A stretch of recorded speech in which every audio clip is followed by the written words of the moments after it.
2차 피해 야기 부분이 좀 광범위하게 들어갈 필요가 있다고. 피해 여성은 황 씨가 강력한 처벌을 받을 수 있도록 항소심에서 다투겠다고 밝혔습니다. 황 씨 측은 2차 피해에 대해 무혐의 처분을 받았고 이후엔 피해자 언급을 일절하지 않았다고 밝혔습니다. KBS 뉴스 이호준입니다. 프로축구 K리그가 잔디 문제로 시즌 초부터 골머리를 앓고 있습니다. 서울의 링가드는 논두렁 같은 잔디 때문에 쓰러지기까지 했는데요. 김기범 기자가 보도합니다.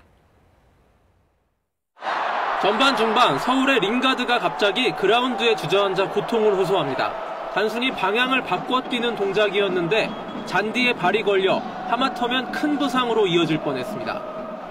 논두렁 같은 잔디 탓에 선수들은 제 기량을 발휘하지 못했습니다. 드리블에 능한 문선민이 만든 이 장면이 가장 볼만했는데 이마저도 마지막 순간 균형을 잃고 넘어졌습니다. 쌀쌀한 날씨에도 2만 5천 명 관중이 들어찼지만 기대에 못 미친 경기력으로 실망만 더했습니다. 안 그래도 날씨가 추운데 좀 딱딱하거나 잔디가 들리면은 좀 많이 부상이 우려가 많이 될 것 같습니다. 2월 중순 이른 개막 탓에 잔디가 충분히 뿌리내리지 못하면서 K리그 경기장들이 홍역을 치르고 있습니다. 경기력 저하가 뚜렷해 최근 5년간 3라운드 경기 가운데 최하 득점을 기록했습니다.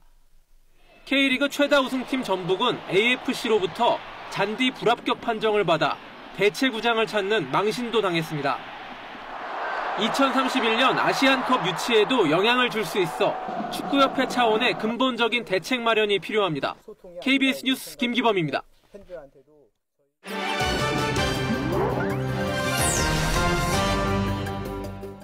중국의 학교 주변은 자녀의 등하교를 돕는 학부모 차량으로 심각한 정체를 빚고 있는데요.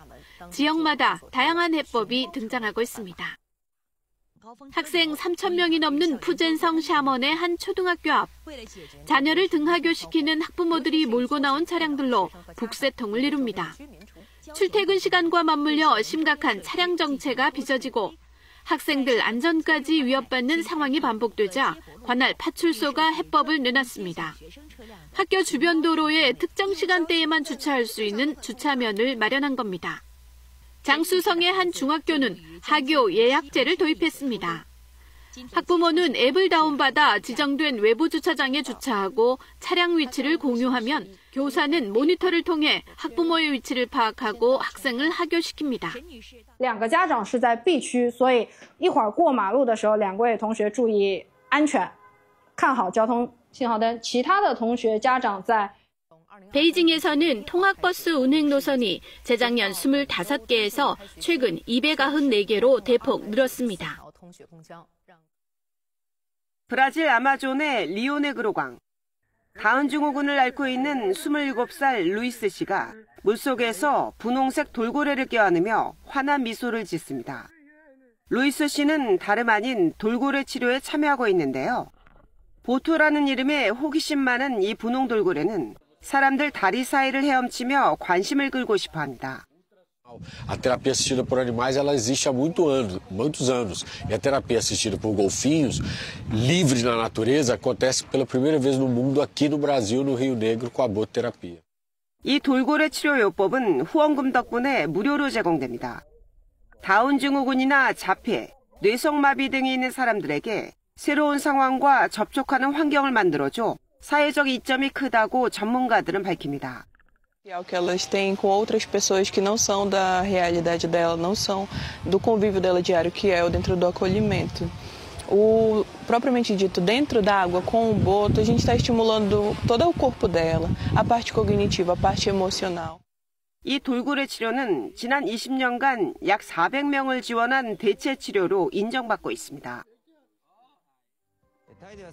태국이 동남아 최초로 동성혼을 법적으로 인정하면서 웨딩업계 등 경제 분야에서도 새로운 움직임이 일고 있습니다. 태국에서 동성혼을 인정하는 법률이 시행된 첫날, 1,700쌍의 동성 커플이 혼인신고서를 제출했습니다. คบกันมาก็15 ปีแล้วค่ะก็คือรอมานานเพราะว่าแบบอยากใช้ชีวิตด้วยกันอย่างถูกต้องตามกฎหมายสักทีอะค่ะ 웨딩업계도 동성 커플을 위한 맞춤형 서비스 개발에 나섰습니다. 특히 예식장 직원 교육에 힘을 쏟고 있습니다.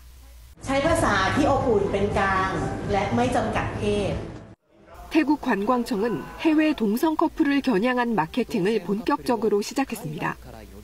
해외 여행사를 초청해 상담회를 열고 국내 호텔 등을 소개하며 동성 커플을 위한 여행 상품을 기획하도록 유도하고 있습니다.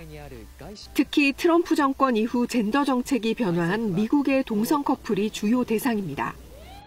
관광업계는 동성혼 법제화로 태국을 찾는 관광객이 연간 400만 명 증가하고 관광 수입이 20억 달러, 우리 돈 2조 9천억 원가량 늘어날 것으로 전망하고 있습니다.